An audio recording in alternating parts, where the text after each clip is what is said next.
자, 안녕하세요. 4월 9일 주식 정리해드리는 주정남. 오늘도 시장 정리부터 먼저 시작해보도록 하겠습니다. 자, 들어가기 전에 구독과 좋아요 한 번씩 눌러주시면 감사드리겠습니다. 자, 일단 뉴욕 증시부터 하나씩 살펴보도록 하자면, 이 뉴욕 증시는 금리 인하 기대감이 후퇴하고 있는 가운데 오는 10일 대표적인 인플레 지표 중에 하나인 CPI, 소비자 물가 지수가 발표될 예정입니다. 최근 이 고용 같은 경우에도 굉장히 좋았고 임금 상승률도 높아진 모습이 보여지고 있다 보니까 약간 불안한 심정으로 이를 볼 수밖에 없는데, 혹시나 인플레가 완화되는 모습이 보여지게 된다면 되게 큰 호재일 수도 있겠네. 하지만 그건 까고 봐야 되는 부분이기 때문에 이러한 부분 때문에 시장이 한동안 관망세에 들어갈 가능성이 높다. 그리고 이 CPI뿐만 아니라 그 다음에 이제 생산자 물가 지수도 발표되니까요. 이렇게 두 가지는 여러분들 꼭 지켜보시면 좋은데, 일단 예상치로만 놓고 보도록 하면은 일단 CPI 기준 직전월 기준 3.2%보다 약간 확대될 것으로 예상이 된다. 그리고 근원 CPI 기준으로는 직전월 3.8보다 약간 완화될 것으로 예상이 된다라고 말하고 있습니다. 그러니까 에너지의 가격이 어떻게 보면 악재로 좀 작용을 하는 것이 아닌가 생각을 할 수 있는데, 근데 이제 에너지는 우리가 어떻게 할 수가 없는 거니까. 근데 여기서 우리가 생각해야 되는 건 뭐다? 예상치만큼 나오든가 아니면 그거보다 완화되는 모습이 보여야지 그게 호재다. 자, 그래서 현재 고용지표가 예상을 크게 웃도는 최근의 이제 모습과 함께 이런 모습이 연결이 되면서 페드의 금리 인하 기대감은 후퇴하는 모습이 보여지고 있는데, 이제 원래 예상치가 3회였잖아요. 근데 2회로 한번 줄어들지 않을까라고 생각하는 사람들이 많은 거 확인할 수 있고요.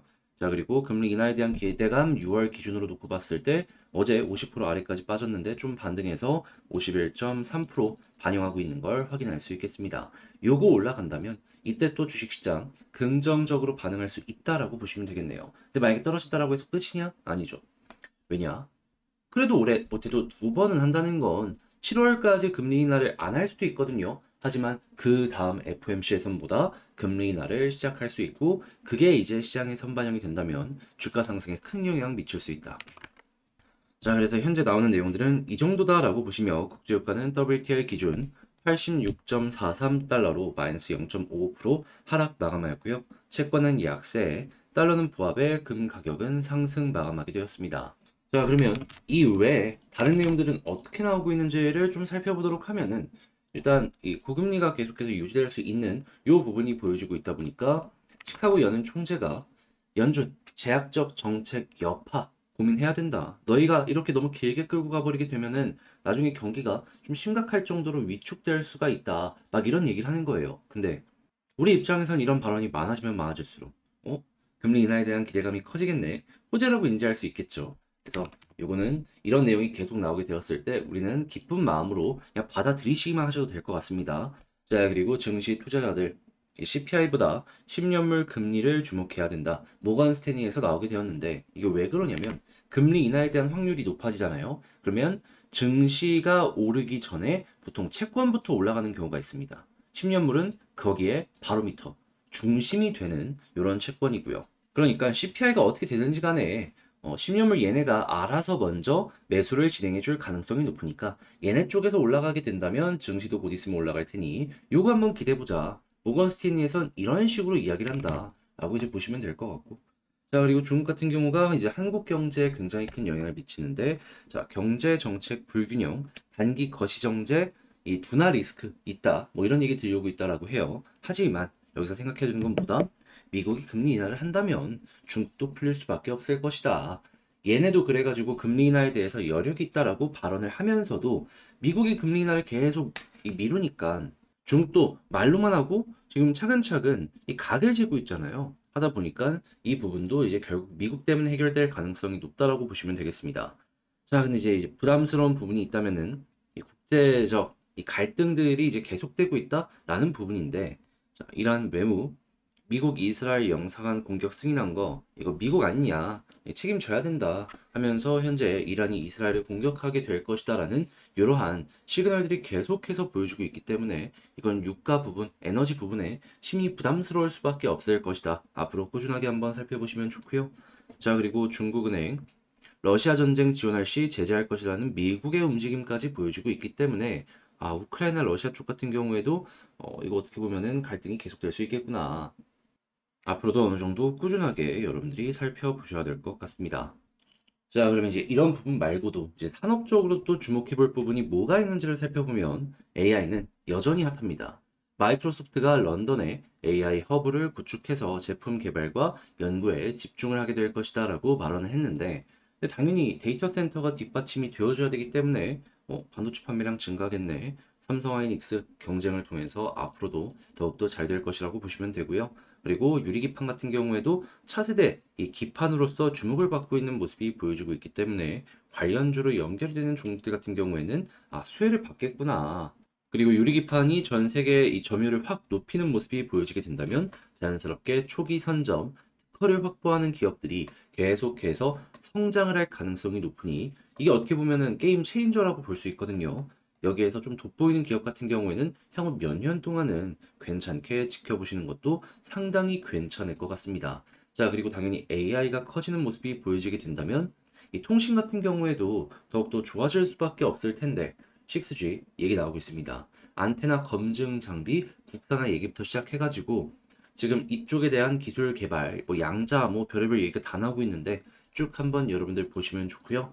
자, 그리고 갤럭시 플립이 곧 있으면은 또 출시가 될 것이다라는 예고가 보여지고 있는데 최근에 출시한 S23 엄청나게 흥행하는 모습이 보여지게 되었죠. 이번에도 이게 이어갈 가능성이 어느 정도는 보여주고 있기에 야 이거 좋은데? 라고 생각을 하면서 부품 관련주로 연결되는 종목들 같은 경우에는 꾸준하게 살펴보시는 거 좋을 것 같습니다. 마지막으로 지금 대형 건설사들 한국에 이 주택이 너무 안 좋다 보니까 성장성이 꺾였잖아요. 그러니까 미래 성장 동력으로 신재생 에너지 이런 쪽으로 해가지고 계속해서 선점을 하려는 이러한 모습이 보여지고 있는데 당연히 대기업 그중에서도 가장 돈 많다라고 알려져 있는 이 건설 시장에서 여기에 투자를 계속하는 모습이 보여지고 있기에 탄소 포집부터 시작해서 수소 등등 다양한 생태계 우리가 한번 주목을 해보면 나중에 나름 괜찮은 결과물 만들어갈 수 있겠죠. 그래서 이 부분까지 있다라는 거 생각을 하시며 오늘의 시장 정리 마치도록 하겠습니다. 자, 제가 정리해놓은 내용이 여러분들께 도움이 되었다면 구독과 좋아요, 알림 설정 한 번씩 부탁드리고요. 자, 그리고 지금 말씀드린 내용들 같은 경우에는 장 시작하기 전에 이렇게 텔레그램 공부방을 통해서 업로드를 진행해드리고 있으니 같이 한번 공부도 해보고 싶다라고 하시는 분들이 있다면 영상 소개란에 있는 텔레그램 링크를 클릭하시고 입장을 해주시면 될 것 같습니다. 그럼 개별 종목 살펴보도록 할게요. 안녕하세요. 제가 이번에 가지고 온 종목은 두산 에너빌리티를 가지고 왔습니다. 일단 오늘 이 조정이 조금 나왔어요. 이 저점을 이탈하는 모습이 보여지게 되면서 결국 이전에 그랬던 것처럼 이 61선과 121선 사이에서 이렇게 왔다 갔다 하는 모습이 보여지는 것이 아닌가 싶은데 그래도 상황 자체는 그렇게 나쁘다라고 보기에는 애매한 것들이 있어가지고 우리가 참고해보면 좋은 내용 뭐 있는지 하나씩 살펴보도록 할 테니까 들어보시고 도움 된다면 구독과 좋아요 한번 꾹 눌러주시면 감사드리겠습니다. 자, 일단 가장 먼저 이 두산 에너빌리티 하면은 요즘엔 가스터빈 이런 것도 얘기가 많았었지만 다시 근본으로 돌아오면은 핵심은 뭐다? 원전이죠. 자, 그랬을 때 대형 원전부터 생각을 하면은 어떠한 일정이 현재 진행되고 있다. 조금 일정이 밀린 것이 아닌가 싶지만 폴란드 원전 마무리 이 협상 진행하고 있는 거 하나 있어가지고요. 지금 이 마무리를 위해서 정부의 이제 주요 인사들도 폴란드 가갖고 협상하는 모습이 보여지고 있잖아요. 여기서 잘만 마무리되는 모습이 보여지게 되면 순식간에 두산 에너빌리티 과거에 이렇게 올라갔던 것처럼 또 한 번 기대할 수 있는 부분 보여지고 있다. 그리고 이런 상황에서 6월 달에는 체코 관련해서 이제 마지막 이 가격 관련해가지고 수주 경쟁을 하고 있기 때문에 이 프랑스와 이제 어떻게 해서 따낼 수 있는지 이런 거 한번 보시는 시간 가져보셨으면 좋을 것 같습니다. 물론 그 전엔 기대감이란 녀석이 커지게 될 것이기 때문에 여기서 이렇게 한 번씩 한 번씩 반응하는 모습 나올 수 있다는 것도 생각을 해보면 좋겠죠. 자, 근데 요거 말고도 완전 소형적으로도 볼만한 게 상당히 많습니다. 왜 그러냐면 여기다가 1조 넘게 투자하고 있으니까 돈 쓴 만큼 효과를 봐야 될 거 아니에요. 자, 그랬을 때 우리가 여기서 생각해 볼 수 있는 게 뭐가 있냐? 지금 AI가 떠오르니까 이쪽도 같이 커지는 모습이 보여지고 있는 거거든요. 자, AI의 대장이라고 할 수 있는 이들의 움직임을 집중해서 보면 좋은데 그동안 이 미국 쪽에다가 계속해서 데이터 센터 짓는다 한 데를 넘어서 이제 유럽 같은 경우에는 영국을 거점으로 AI 키우겠다 발표한 거 확인을 할 수 있습니다. 이전에 조 단위의 이 데이터 센터를 영국에 짓겠다라고 했던 마이크로소프트의 발언이 딱 있었던 걸 생각을 한다면, 그 모든 것들은 이를 위한 이 준비 단계였구나 정도로 생각할 수 있는데, 자연스럽게 AI에 필요한 이 전력에 대한 니즈도 커질 수밖에 없기 때문에, 야, 이거 SMR 같은 경우에는 AI랑 패키지로 연결되고 있으니 이에 대한 투자 혹은 건설 빨라질 수 있겠다 생각하기 좋을 것 같아요. 무엇보다 영국은 서유럽 안에서도 SMR에 대해서 가장 긍정적으로 평가하면서 움직였던 국가 중에 하나입니다. 자, 그러면 지금 미국 쪽에서도 괜찮은 모습을 보여주며 이 첫 번째 SMR 건설을 위해서 굉장히 적극적으로 움직이고 있는 거, 요거 보여주고 있고, 이 건설 허가서가 통과되는 모습이 보여지게 되면 그 다음은 당연히 유럽 쪽에서 이야기가 들려올 것이고, 미국이랑 유럽 쪽에서 이렇게 진전된 모습을 보여주게 되면 뒤처지지 않겠다라고 할 수 있는 뭐 아시아나 아니면 러시아 같은 지역에서도 움직이는 모습이 보여지게 된다면, 이 주기기를 제작해서 납품하는 쪽으로 해가지고 굉장히 강점을 가질 수 있기 때문에, 두산 입장에서는 어떻게 보면 그 순간이 가장 기다렸던 순간이구나 정도로 생각을 할 수 있을 것 같고, 그렇게 해서 수주잔고가 쌓여가게 된다면 두산은 또 한 번 성장을 하는 순간이 보여지게 될 것이다. 이렇게 우리는 기대를 해보기가 좋을 것 같습니다. 자, 근데 이 주기기 제작하는 거 뭐 다른 데에서도 좀 연구개발 해갖고 하면 되는 거 아니냐라고 하실 수도 있을 거예요. 그런데 그게 쉬웠으면 한국에 대기업 많잖아요. 그런데 우리나라에서도 이 주기기 제작 납품하는 독점 업체가 두산 에너빌리티밖에 없습니다. 그게 쉬웠다면 진작 있겠죠. 그리고 이쪽이 소재공학적으로 굉장히 높은 기술력을 요하다 보니까요.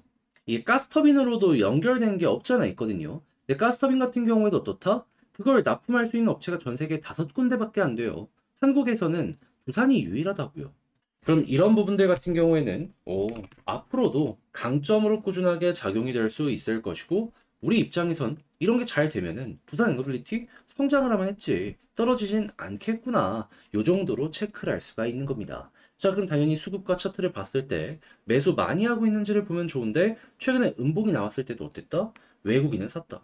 물론 오늘은 좀 매도가 많이 나오고 있긴 합니다, 기관 쪽에서. 하지만 여기서도 계속 말씀드리지만 이렇게 하락이 나와도 외국인이 사모으면, 오늘 장 끝났는데 이 마이너스가 빨간불로 바뀌어 있으면, 그러면 여기에서도 그렇게 해서 개미들의 물량을 털어내 결국 외국인의 수급으로 쭉 끌고 올리는 이러한 모습을 보여줬기 때문에요. 이번에도 마찬가지로 또 한 번 개미 털고 외국인의 움직임으로 이렇게 올라가는 모습 보여줄 수 있는 겁니다. 좀 더 떨어지더라도 얘네가 괜찮으면 끝난 건 아니에요.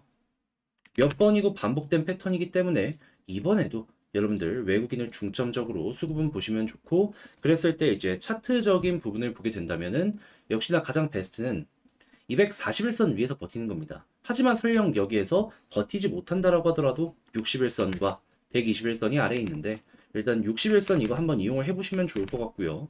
자, 그런 상황에서 11선 돌파하고 21선까지 돌파한다면 볼린저 하단을 찍고 중앙선을 돌파한 만큼 상단까지 순식간에 올라갈 수 있는 이러한 구간이 열리게 될 것이다 라고 생각을 해보시면 좋을 것 같습니다. 그리고 당연히 여기를 뚫어내는 모습이 보여지게 된다면 과거에 그랬던 것처럼 이렇게 타고 올라가는 거 생각해보면 좋을 것 같고요. 자, 볼린저 상단 이탈 안 하니까 계속 올라가죠. 여기서도 또 한 번 이렇게 될 수 있는 겁니다.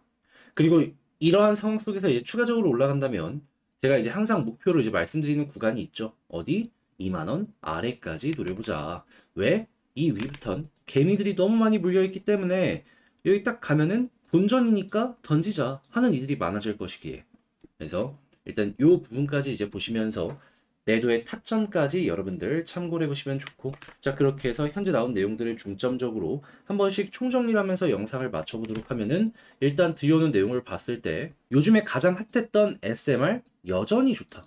그리고 곧 있으면 미국에 지금 건설 허가서 제출한 거 있잖아요. 승인 날 가능성이 있거든요. 이거 보여지게 되면은 순식간에 두산 에너빌리티 또 한 번 반응할 수 있다. 그리고 SMR 말고도 대형 원전으로도 지금 이제 4월에 폴란드 이야기 나올 가능성 높으니까 이게 완성이 되면은 또 한 번 반응할 가능성 높고, 그리고 6월 달에는 체코 일정 보자. 그리고 수급은 외국인 위주로 보시면 되고, 그리고 베스트는 241선 위에 있는 거. 그리고 올라가는 모습이 보여지게 되었을 땐 21선 돌파하면 볼린저 밴드 상단인데, 추가적으로 추세에 맞춰서 올라가는 모습이 보여지게 된다면은 2만 원 아래까지 보도록 하자. 설명드리며 이렇게 두산 에너빌리티 쭉 정리를 맞춰 보도록 하겠습니다. 자, 여러분들께 도움이 되었으면 하는 바람으로 열심히 준비해서 한번 촬영을 하게 되었는데요. 여러분들 만족스럽게 관련 내용 확인을 하셨으면 좋겠고요. 잘 봤다라고 생각을 하시면 구독과 좋아요, 알림 설정 한 번씩 부탁드리며 저는 다음에 다시 한번 인사드리도록 하며 이상 주식 정리해드리는 주정남이었습니다. 내일 쉬는 날인데 즐거운 휴일 되셨으면 좋겠습니다.